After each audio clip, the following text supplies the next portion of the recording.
Well, thank you.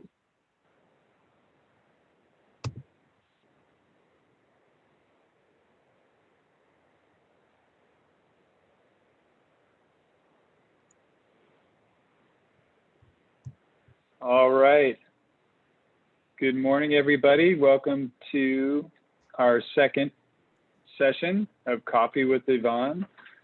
We're going to do a wilderness access update this morning, talking about wilderness designations, the process, our role, and our activities in this today. As we're waiting for folks to get into the room here, just want to remind everybody to please go ahead and mute yourselves. If you aren't already muted, you should probably already be muted. Love to see your faces, but we don't have to. You know, it is early in the morning if you're not fully awake yet. Good to see some regulars here, Vern and Paul and a few others that have made it to many of these, so we appreciate you being here. Hopefully everybody's been getting out riding and enjoying the exceptional weather, at least on the west side of the state. It can be a better summer over there. It's a little hot over here on the east side of the state, but give this just another couple minutes. It's raining over here this morning, Patrick. Is it really? Oh it's actually raining. Nice. It's fantastic.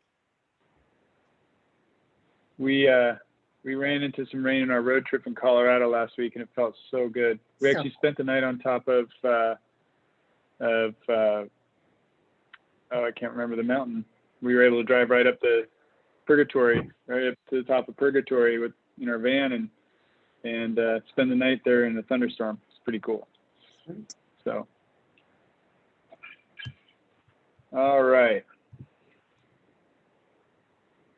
So we've got a good bunch of folks in here. I'm going to go ahead and move on to our next little slide here just to let everybody know what's going on here. If you've been here before, you understand how this works. We can see you. You've been muted. If you've got a question, there's a chat feature. There's also, I think, a raise your hand feature, so we can use that, but the chat works real well. I'll be monitoring that as Yvonne is speaking and try and get back to you, or I will pass on your questions. We definitely want you to ask questions. This is a sort of as much of an open forum as we can create in this format, and we want you to use it as best you can. And we want to know your thoughts, and whether you can do that in the chat, or you can also email us at questions@evergreenmtb.org if you've got some thoughts about this and you want to make sure we know what you're thinking. That's super important. So that's how we're going to do this here. And just to get started here, I'm going to what's going on here? Got a little poll that hopefully I can get to work. I have to use my phone for audio, and it might be blocking me. Well, we'll pause on that poll for a moment. All right, we're about 4 minutes in. Yvonne, looks like there's nobody in the waiting room. Awesome. So if you would like to get started, I will stop sharing. And all right. Good. Well, good morning, everyone. Thanks for joining in. This is an interesting topic that when I started at Evergreen, I got rolled right into it. It was a lesson in wilderness policy planning. What have we done to date? And it goes way, way back in terms of Evergreen's involvement in it. So today really is an update on what it is that we've done, what's happening in wilderness, and what do we all need to pay attention to in Washington State. So what is coming up? That said, this will truly be a coffee with Yvonne this morning because last night my keyboard stopped working. So I don't have a presentation that's fully done. Last night I also dropped my phone and broke it. So it was a tech day challenge for Yvonne yesterday, but this is a topic that I've been fully submersed into for such a long time that I hope that this will still be a very interesting session. And the good news is it's probably going to be more interactive since I have less presentation slides to show. Patrick, you interrupt me anytime you're ready with the poll, and otherwise I'll get started. So I'll share my screen here. And again, welcome everyone. So happy you could join this morning. We've got some significant work coming up on this topic. And so I really look forward to your perspectives and also your feedback in terms of what we've done today. Okay, so let me move this. Can someone give me a thumbs up to make sure that you can see my screen? All right, cool. All right. So we'll skip this agenda, but for the most part, I just want to go over a quick introduction of the policy for those of you who are not familiar. The poll was supposed to be about that, right? Like what's the level of knowledge in the room, but I promise I'll keep it super brief. We'll talk about the big wilderness debate, and then we'll talk about the Washington way. So what have we done? What's been our approach? And listen to your thoughts about that. And I'll give you a status update on the Wild Olympics and the Colville National Forest Management Plan revision and the wilderness proposals that are in that and what that means for us as a community. I'll also talk a little bit about some anticipated wilderness proposals that could be coming our way due to, let's just call it potential retirement of Maria Cantwell and what she may want to leave as a legacy. Now, none of that has been confirmed. It's just something we need to keep an eye open to and something that's been discussed amongst us and conservation groups. And then while we leave, we'll have a couple of other polls for you, and mostly it'll be Q&A. So here you go. What is wilderness? Just to get us all on the same page. According to the 1964 Wilderness Act, it is land that is retaining its primeval character and influence without permanent improvements or human habitation, which generally appears to have been affected primarily by the forces of nature, with the imprint of man's work substantially unnoticeable. That is what the Act defines as wilderness. And here is a quick overview of where and how long the debate about wilderness itself and the purpose of wilderness, and then the access of bicycle into wilderness has been going on. So really the whole idea started with the Wilderness Society in 1956. The then executive director drafted a wilderness bill really to address very piecemeal approaches to conservation in this country. And he said we need a national approach. He drafted the bill. It took 66 iterations and 8 years of work in Congress before finally President Lyndon B. Johnson signed the Wilderness Act in 1964. Then we bring it to the bicycle component to it. In 1977, the Forest Service rules that bikes are a form of mechanical transport, bans them from the wilderness. They then rule in 1981 that bikes can be permitted based on basically conditional allowance where it seems appropriate, then reverses that rule back in 1983 and goes back to its 1977 rule. In 1989, there is again a bill introduced, or there is the first real bill introduced to allow the use of bicycles in wilderness areas. The subcommittee on national public lands took over, national parks and public lands took over to implement, but ended up not taking any action on it. So that bill died. Then in 2012, the National Park Service took action to authorize superintendents to allow bikes where and if they seem that use to be appropriate. And then 2015 is when the Sustainable Trails Coalition was formed to try and fix this back and forth on bikes and really clarify that bikes should be allowed if you look at the initial intent of the Wilderness Act, and if you look at how mechanical transportation, which was banned, is actually defined. So the Sustainable Trails Coalition really has been the voice of access for bicycles since then. And it's been an uphill battle for them. I've been working very closely with them, at least in the beginning, to determine what the best approach would be for Washington State. And so here's where we are today. Today, the wilderness system includes 111 acres, more than 750 wilderness areas. Sorry, my computer stopped working, right? So you'll see typos everywhere, and these slides are not complete. But that's not where we are. And then in Washington State, where we have worked, starting back in 2008, so way before my time as an ED, this has been an ongoing issue for Evergreen. We collaborated with conservation organizations in 2008 on the Wild Sky Wilderness. In 2014, the Alpine Lakes Wilderness Edition. That is the Middle Fork Trail here in North Bend.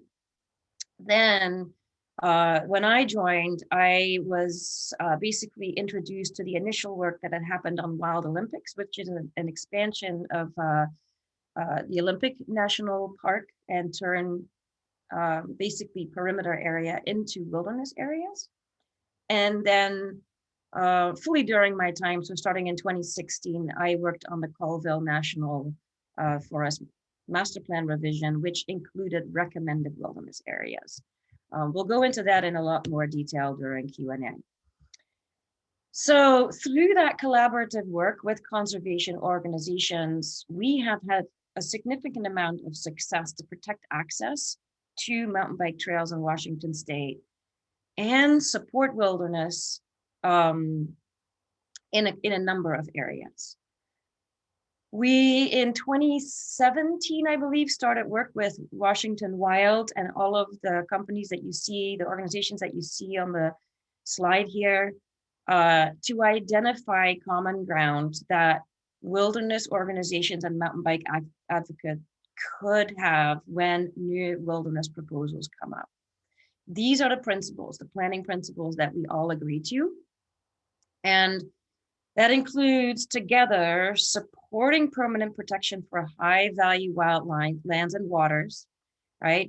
When that is possible.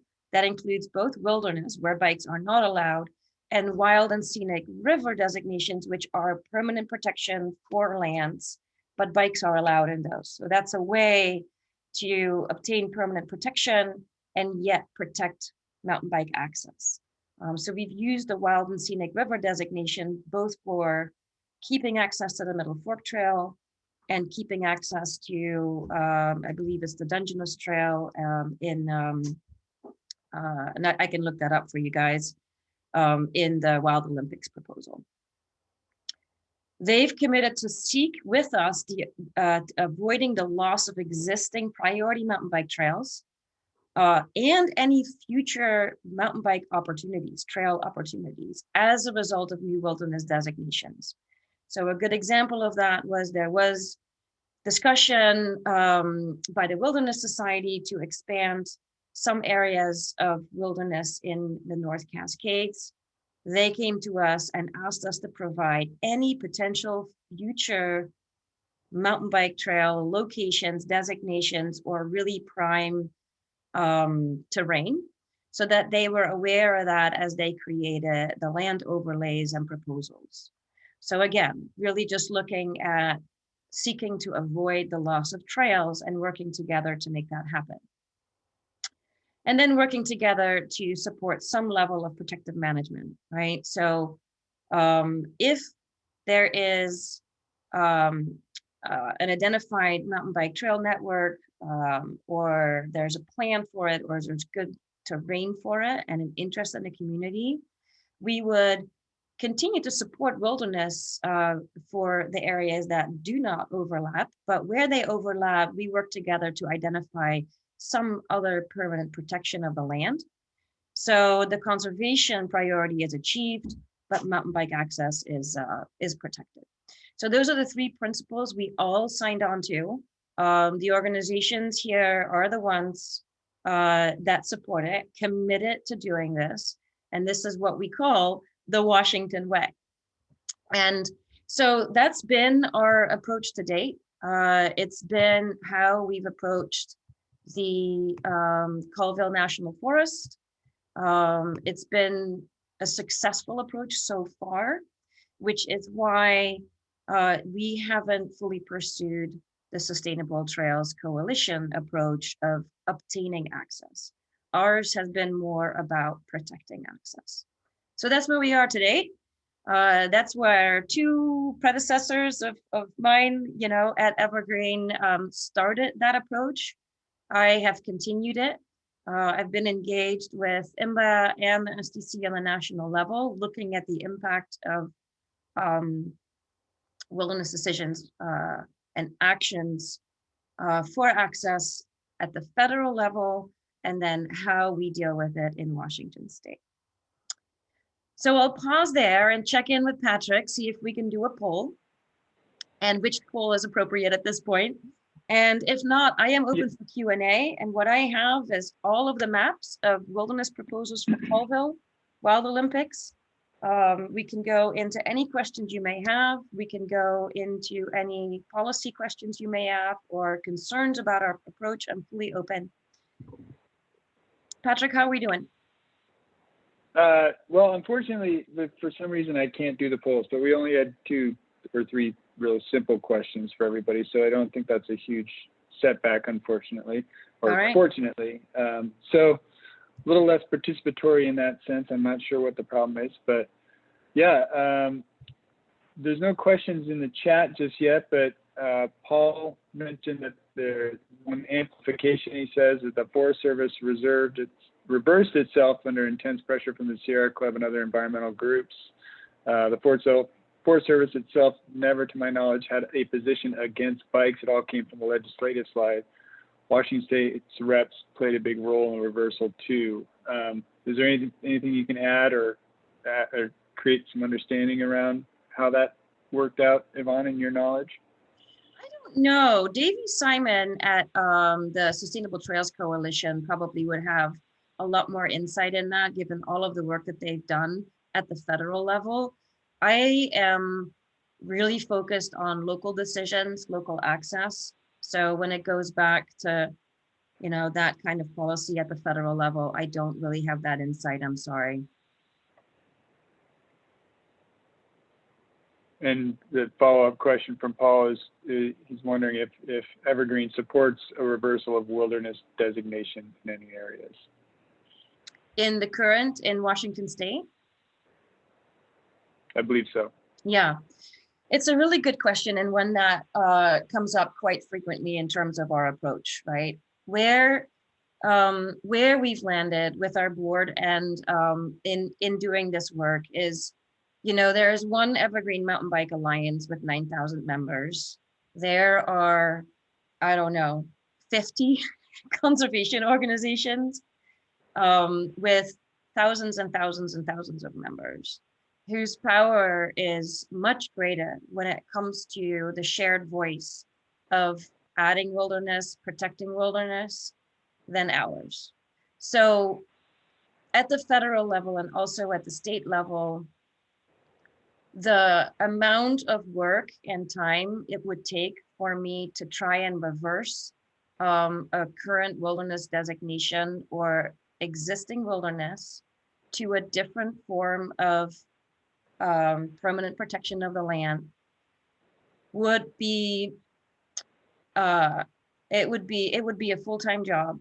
And in my opinion, you go into it with limited to no level of success if I were to try it, and instead creating a significant number of fights against member organizations who have national power: the Nature Conservancy, Sierra Club, the Wilderness Society, the National Hiking Association. And on top of that, turning our friends at the recreation level in Washington State into potential, opponents. And we have had such a success in adding resources to Washington State with giving up very little, that ultimately every time this comes up and ultimately every time we discuss it at the board level, we believe very strongly that our current approach is working. and that we as a state have added more mountain bike resources than any other state in the nation, why would we change our approach? And so that's where we've landed.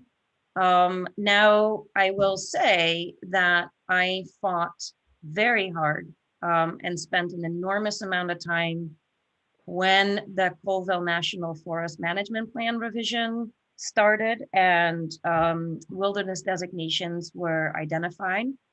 Many of you probably know that there's an evaluation of the roadless areas and lands that have wilderness potential.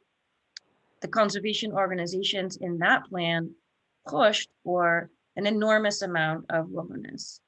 And I worked very hard to identify why that would hurt the recreation community, the mountain bike community, and the towns of Republic and Kettle Falls in terms of the recreation opportunities and economic development opportunities that exist there, making the case that if the lands in, for example, the Kettle Crest, which you're looking at that map right now, and I'll blow that up in a second, but if the Kettle Crest were to be set aside for wilderness because it has wilderness quality, then why do mountain bikes have to be excluded from it as soon as it becomes recommended wilderness?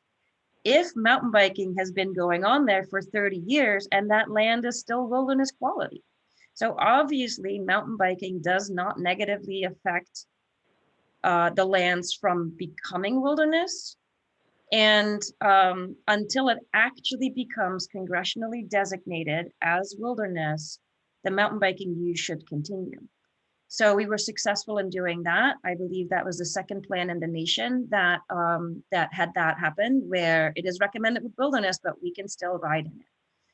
And then we fought very hard to eliminate wilderness designations from, let's call it the north crest, the north half, north of Highway 20, to have that be a recreation area or a special recreation interest area as opposed to wilderness.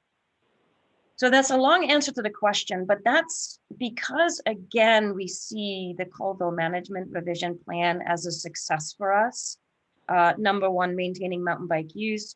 Number two, being able to support a little bit of wilderness and collaborating with conservation groups.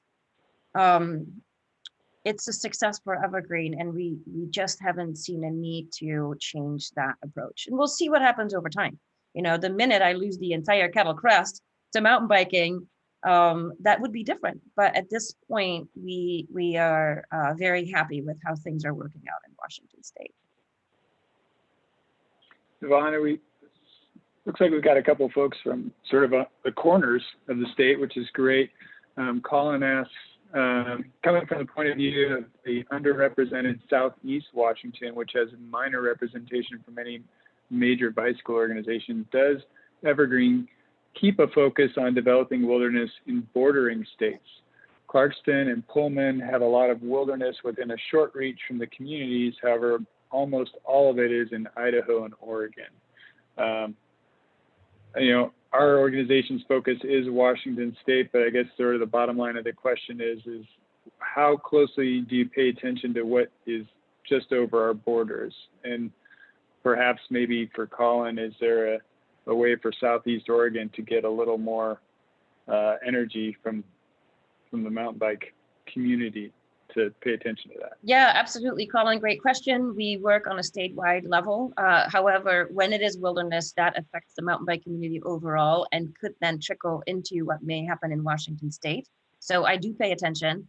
Boulder White Clouds was before my time at Evergreen. I don't know how much engagement we had on that, but that one surprised everyone. I am engaged in some wilderness proposals and got called in by bikers in Oregon around Crater Lake. So certainly sharing talking points, sharing the impact. I can certainly talk about Evergreen's approach and recommendations, knowing that our focus is in Washington State. I rely on the community to bring that information to me. So if anybody hears about any kind of wilderness proposals or a local elected official who would be pursuing that. For the most part, though, because the conservation organizations, many of them work at a national scale, I find out that way. If mountain bike resources are affected, I certainly would send in a letter, but please notify me immediately if you know that something like that is underway in Southeast Washington. We are engaged in areas of Washington State where we might not have a chapter. So when advocacy issues come up, I'm available to address those. And a couple of things have come up in the Walla Walla area. There's been a regional trails planning effort that we were engaged in a couple of years ago. So, but yeah, anytime you hear about anytime you get any wind of a potential wilderness proposal or interest in a community or any other initiative that would exclude bikes, please let me know right away. Yvonne, maybe you could maybe expand a little bit on how we work with IMBA. You know, we've got a very strong trail building, you know, infrastructure and ability within our organization, but working with the International Mountain Bike Association, that's where, you know, when things get national or out beyond our borders, that's where we really sort of tend to work more collaboratively with them. Can you speak to that a little more about our relationship with IMBA and how that might work in this scenario? Yeah, me and Dave Weens, their president, we talk, I'd say once a quarter, just on advocacy and policy level, what's happening, what do we need to be aware of. We support them in their federal work. We'll send in a letter if they need it. I ask them for advice, depending on, you know, what challenges, issues come up in policy and advocacy work. On the wilderness debate, if we call it that, we lean more towards the IMBA side of things and their approach, looking at cherry stemming through other permanent protection designations. That's been successful for us, but I very much understand that in certain states, when your trails have been taken away by wilderness, Montana, Idaho, California, your picture is very different. And your fight with the IMBA approach, and their and our national approach on this issue is not meeting your needs. And therefore the Sustainable Trails Coalition now becomes your, you know, support in either changing or reopening the trails that you have lost or figuring out a way to get bikes into wilderness. So I think where the Sustainable Trails Coalition is now in their national approach is it meets current local needs. And if they are successful in conditional use or access for mountain bikes in certain areas, it meets the needs of certain communities who really truly cannot ride in the places they used to ride anymore, right? We haven't had that here in Washington State as much. So in collaborating with IMBA, we take their approach. Again, we take the coffee bean, we take the cherry stem, we look at permanent protection around trail corridors. And yeah, they're my advisor. I'm a member of theirs. They also understand why Evergreen as a whole is not a chapter, and they've changed that model anyway.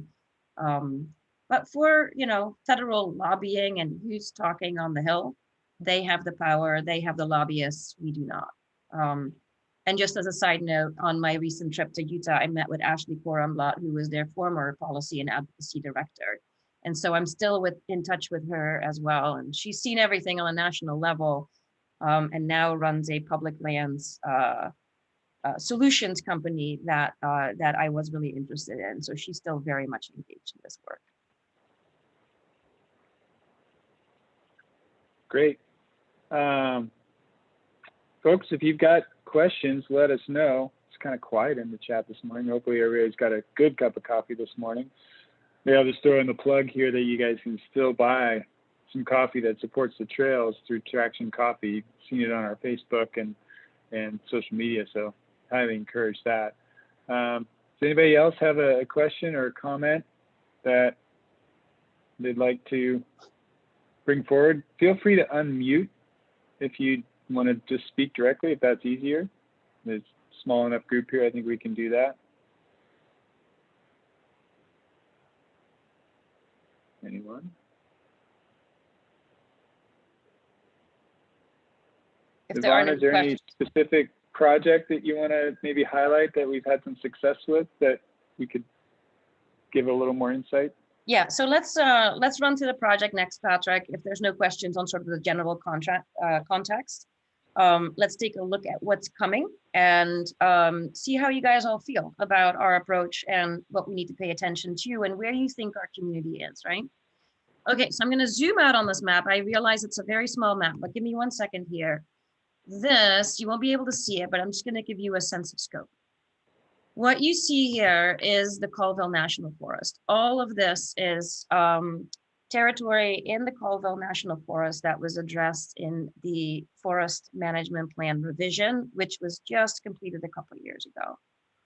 It's a huge area. It's the largest national forest in the land, I believe. Don't quote me on that. When I was working on it, I had all these stats down, but it's been a while. It's huge. It's also quite quiet. So it's not, the visitor numbers there are peanuts if you compare that to Okanagan Wenatchee, for example, right?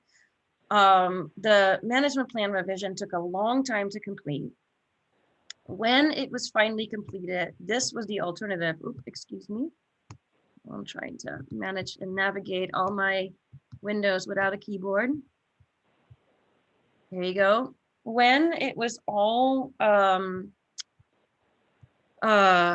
completed, this is the map that was the alternative that was selected. And I think I've got to make one more change to this.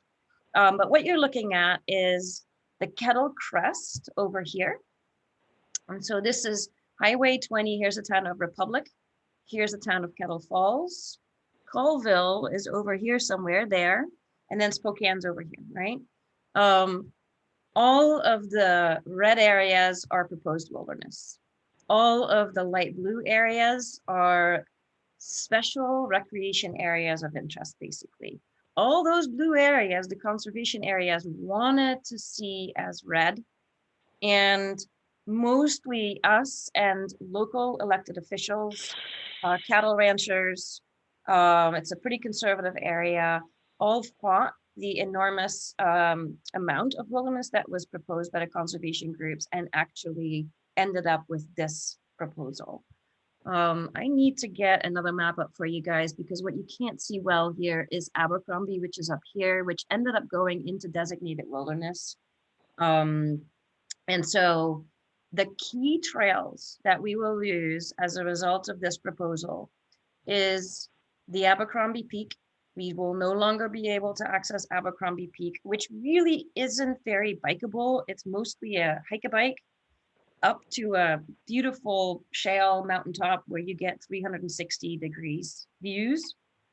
But it's very steep and it's not a designated biking trail. It's just allowed right now. Most people have a hard time biking it. Not that many people go up every year, but it's an important resource to Spokane riders. So I've been working with the East chapter. And then this piece of land here is south of Highway 20. And that we will lose to wilderness with evergreen support. It is an enormous, it's a beautiful and incredibly scenic area. It is, for the most part, roadless. It's got a number of miles of trail, probably 30, 35 miles of trail that we will lose. The reality is that maybe 20 people a year actually ride it.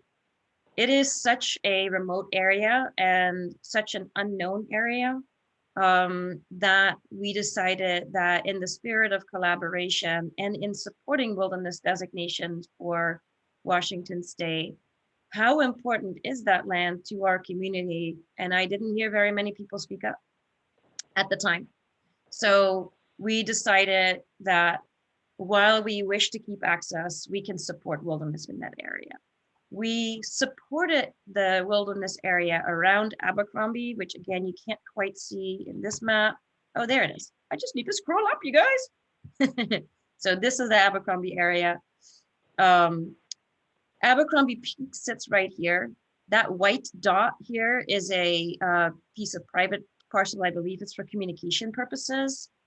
And we asked for a teeny tiny little access corridor. I don't know if you can see my mouse here, but can we keep this access corridor, you know, out of the wilderness through some other designation?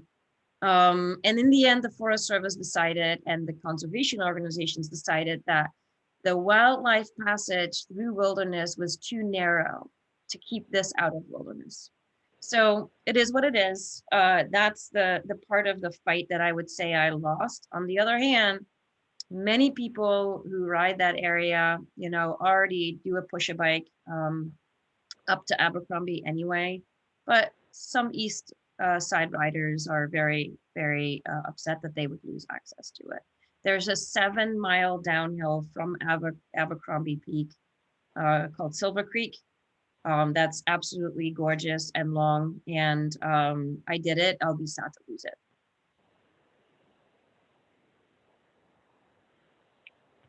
So that's what's coming up in Colville. All these red areas, like I said, would be new wilderness in Washington State.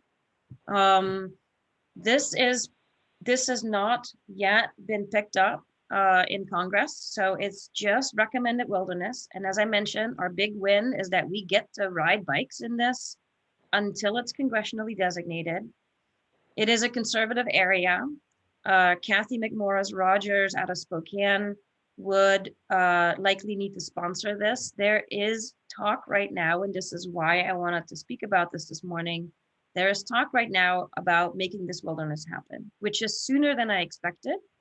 So while we did the first letter, outreach, advocacy, and meetings for the forest management plan revision, we're now into actually looking at whether or not this wilderness becomes a reality and who in Congress will put forward the bill. Maria Cantwell is interested in this as well as a legacy project, but this is not necessarily her place. So she would have to collaborate with Kathy McMorris Rogers.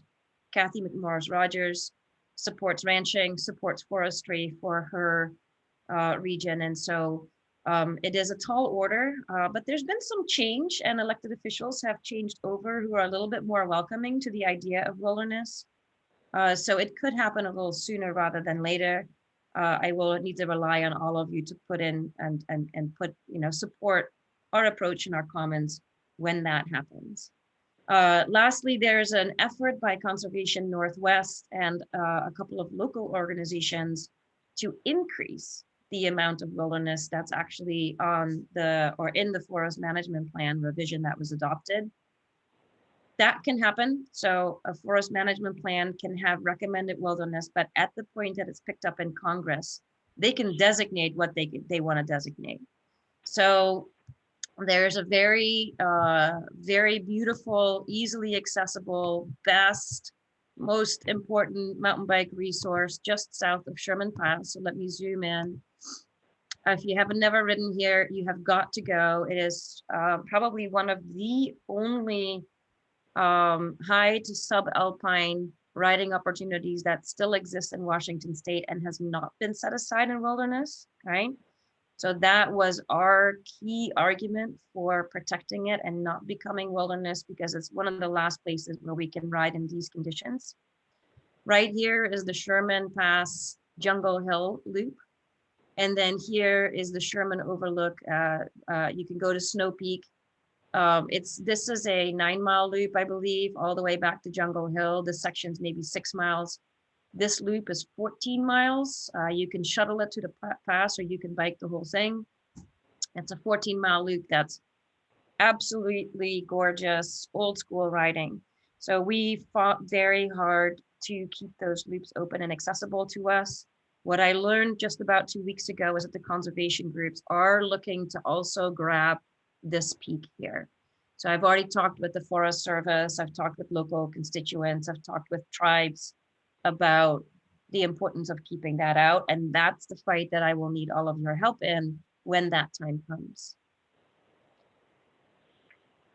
I'll stop Yvonne, there.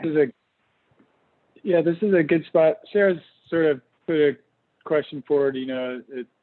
Mountain bikers have the ability to walk. So how do we argue for the importance of including mountain bikes in the conversation regarding wilderness? Or I guess the most accurate thing and thing I'm hearing from you is that we as an organization aren't necessarily advocating opening all wilderness to bikes. What we are doing currently and what we're working on a trail by trail basis is ensuring that historic mountain bike trails or areas used by mountain bikes are not lost to wilderness designations.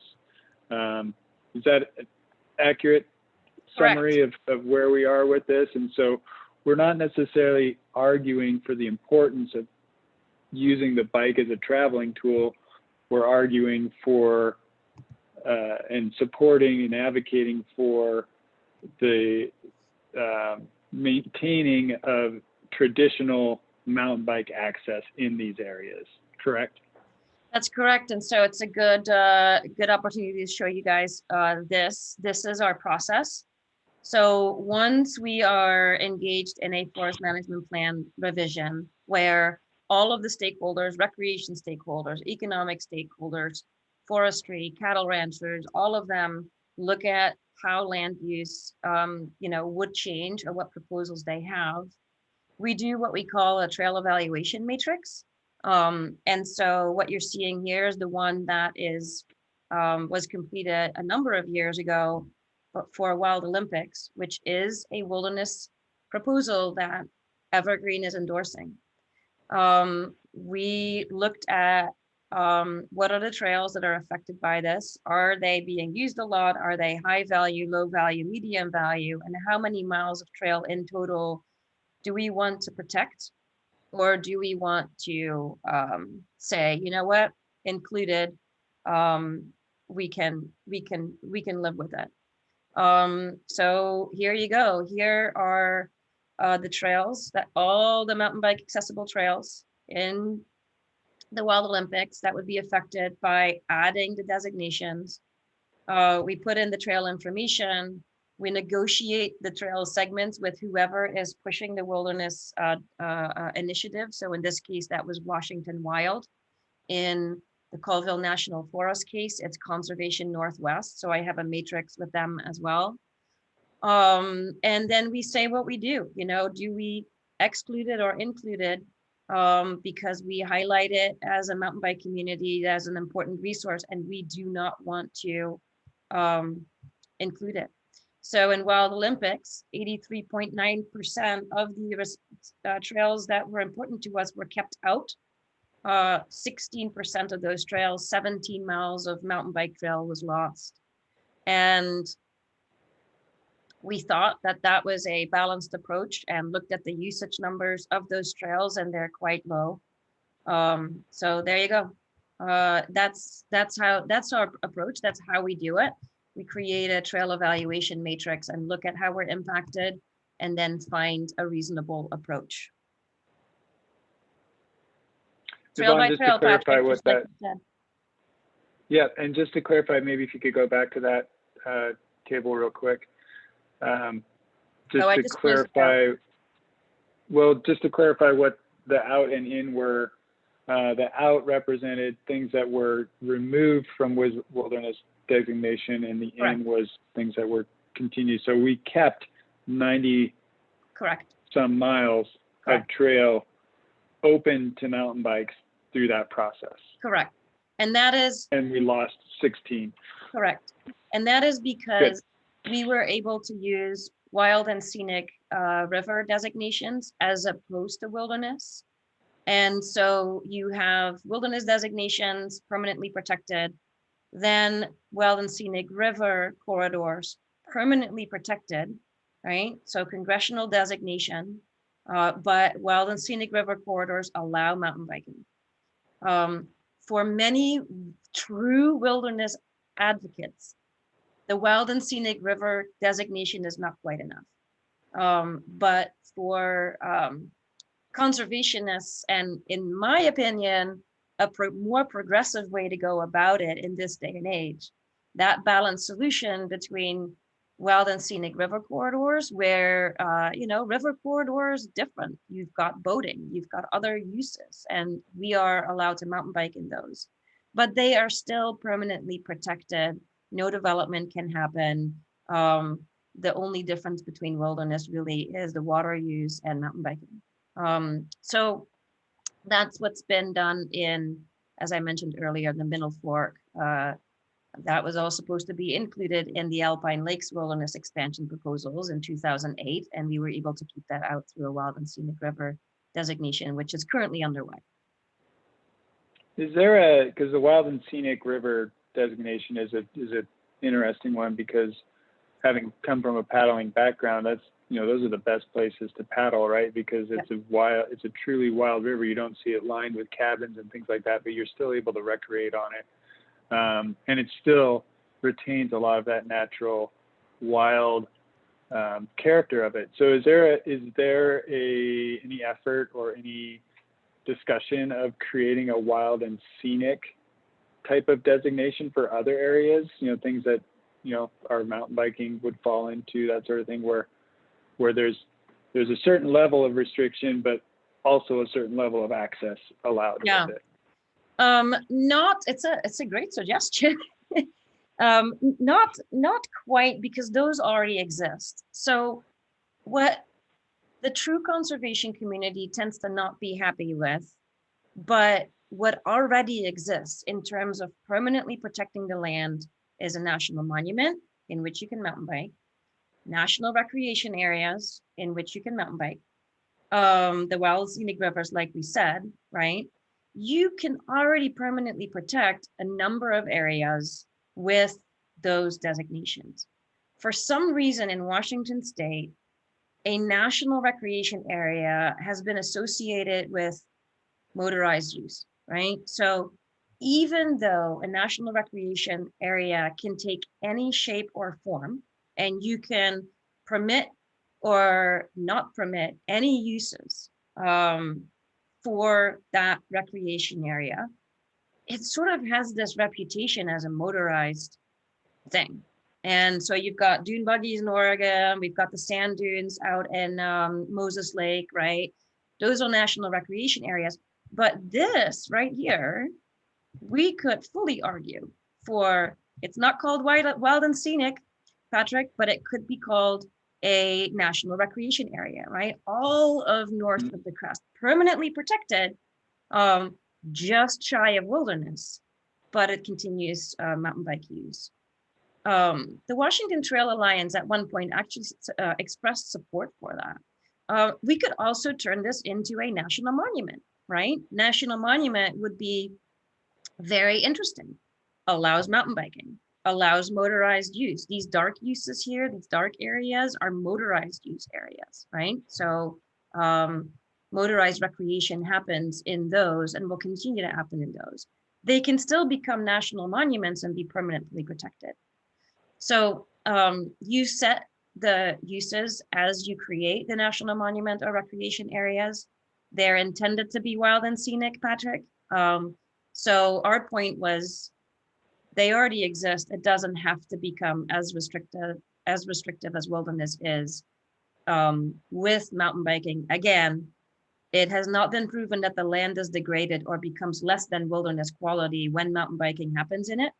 And so it shouldn't be a reason to exclude mountain biking now, and should not necessarily be a reason to exclude mountain bike in the future. Excellent. We're definitely getting a little more chat going on here. Just a quick one from Becca. Is anybody else advocating for allowing mountain bike and other recreational activities, or I guess other unallowed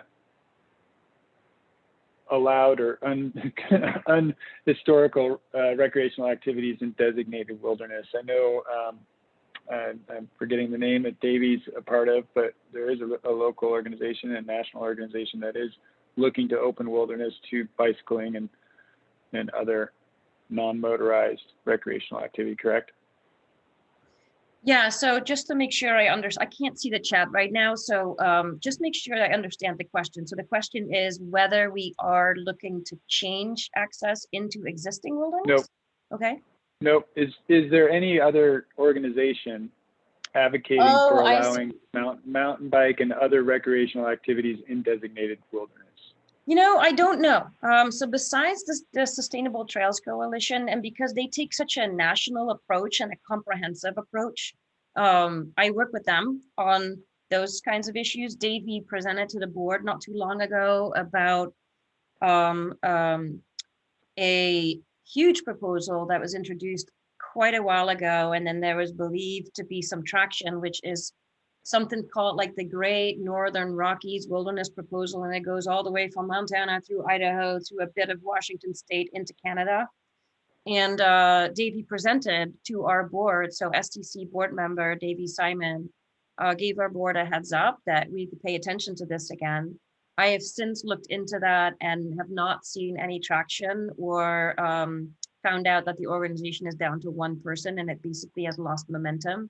So I'm not worried about it right now, but besides their work at the national level and paying attention to wilderness proposals in various states, I don't know of any other organization that's pushing for it, other than individual mountain bikers who are very passionate about this, who have lost trails, whose organization may no longer have as much access as they had in the past, and therefore they argued with IMBA on IMBA's approach as not being successful. And they had a point. While they were under IMBA's representation, with IMBA's approach, they lost trail. And that really turned into a what's the raison d'etat, right? Like why the Sustainable Trails Coalition has so much momentum is a lot of mountain bikers have lost trails, and the Sustainable Trails Coalition is stepping up for them. Do you guys know of any of them? Please let me know. Awesome. And Paul has another follow-up question. He's just curious, and this is a good question, I think, is, how are we calculating use in a given trail or area? Is it comparable, the methodology, to quantifying the hiker wilderness use in a certain area? So when we designate an area, a high use area, a low use area, how are we using, what tools are we using? Are there people actually monitoring the trails, or is this anecdotal? Yeah, Paul, it's a good question. Some of that is anecdotal, but I've got a great process sort of matrix that I can show on both Strava, heat map, and Trailforks data that we pulled together for a local trail network where a client of ours wanted to see how their proposed trail system would compare to others and what kind of usage could they expect and how big should the parking lot be as a result of it, right? So we overlay, and Mike Westra does most of this work, overlaying Strava heat maps, Trailforks data, and then some anecdotal data to give our best estimate on use. In the Kettle Crest, it's tough. So there's a couple of local small riding organizations that we work with. There's the Newts. Bill Way is a gentleman who's been working on trails there for a long time. And then our own experience of being there. And from what I can tell, the hardcore, die-hard kettle crusters, kettle festers who've been going there for a long time are the ones that ride this trail system south of Sherman Park into Bald and Snow Peak. There's also some Canadians that come down from what's it called? The Seven Sisters, right? Or the Seven Summits? Seven Summits. Seven Summits, yeah, north of the border. That's really just north of here. Canadian border is right up here, right? And then Seven Summits right here. Those riders come down and they love riding here, but even then, venturing from here into Bald and Snow is an enormous adventure. It's just challenging riding and long. It doesn't appear that way on this map, but it's long. From the north of the crest, so this is called the north half of the crest, this is the south half, we would lose the south half to wilderness. This right here is the border to the Colville Indian Reservation. So they are a strong stakeholder in this. They access these lands from the south, use them for hunting, foraging, traditional uses and ceremonies. When they access these lands, they use motorized equipment and vehicles for hunting purposes, for example. So they didn't support wilderness. All this area is called 13 Mile. 13 Mile is was proposed wilderness, but did not get included for many reasons. One of them is the Colville like to hunt and gather in here, and they use side-by-sides, 4x4s and cars to access, and elders want access with motorized assistance. I heard that that's changing a little bit in recent meetings, and so we may also lose 13 Mile. I'm 100% behind that if they want it, if it's supported by the tribes. Nobody rides here. It's a huge swath of land that is mosquito and tick infested, and they can have it, in my opinion. I'd be surprised if anybody speaks up when we lose that trail. I hear of a lot of people trying the trail and then turning around. It's not well maintained.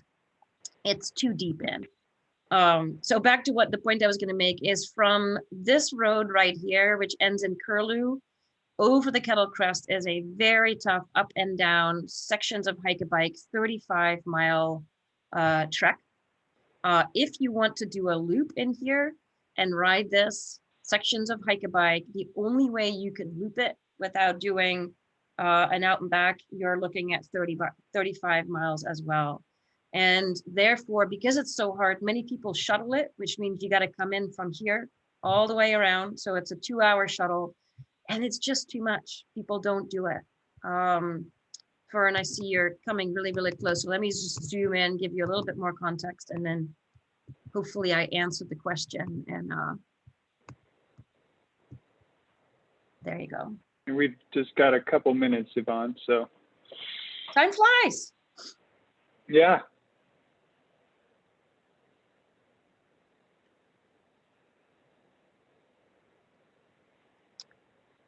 Okay, so that's the Kettle Crest. And when this moves forward, everyone, we will do another letter. We will fight hard to keep this out of wilderness. But that'll be the fight this time. And if we lose it, right, it could mean our community saying, you know what, your approach is not effective, right? And I'm very well aware of it.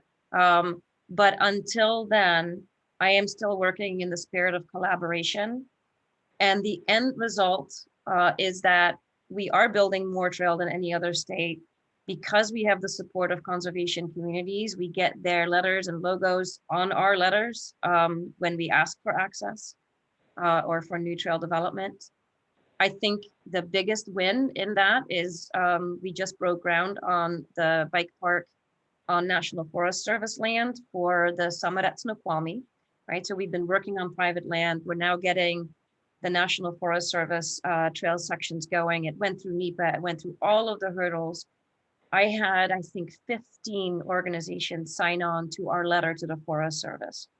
They supported mountain bike use on Snoqualmie Pass, which was previously identified, right, HIAC, as a key priority wildlife habitat corridor. And so once the wildlife overpasses were built on I-90 and the habitat was moved in a different direction, all those conservation orgs, the most conservative ones in the state, supported us in our mountain bike park development, right? I don't want to lose that. I don't want to lose that support. So that's where I am, and that's where we are as an organization. And until we lose more trail than we anticipated or are surprised, like the riders are in Idaho with Boulder White Clouds, we probably will not change or support STC and stick with a very balanced solution in this case and ultimately win with new trails with the support of conservation orgs, in my opinion. All right. Well, that sounds like a great place to sort of finish up here. I want to thank everybody who joined us here today. And I want to remind you to renew your memberships. Thank you for those of you that have, if you haven't already. And also remind you that we have another one of these coming up in 2 weeks with regards to tribal relations, which has become you may or may not be aware, it's become a much more important and emergent topic for us in the sense of trail building. It's something that we really have to engage with and become a leader on, because it's becoming an everyday part of how we work on our trails. So please join us for that. Thank you all for coming again, spending a morning with us, and we appreciate it. Take care.